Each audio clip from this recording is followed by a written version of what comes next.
ham bugun Jarqo'rg'onga, Surxondaryoga kelganimda maqsadim albatta oxirgi yillarda Surxondaryoda mana shu katta ishlar qildik. Yana topshiriq berdim.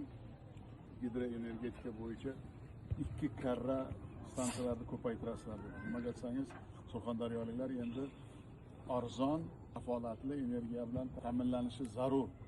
Prezident Shavkat Mirziyoyev Surxondaryo viloyatiga tashrifi davomida Jarqo'rg'on tumaniga keldi va bu yerda barpo etilgan yangi O'zbekiston massivi ushbu manzildagi sharoitlarni ko'zdan kechirdi va sumalak sayrida ham ishtirok etib, ushbu manzilda istiqomat qiladigan yurtdoshlarimiz, nuroniylar, mahalla faollari bilan muloqot qilmoqda.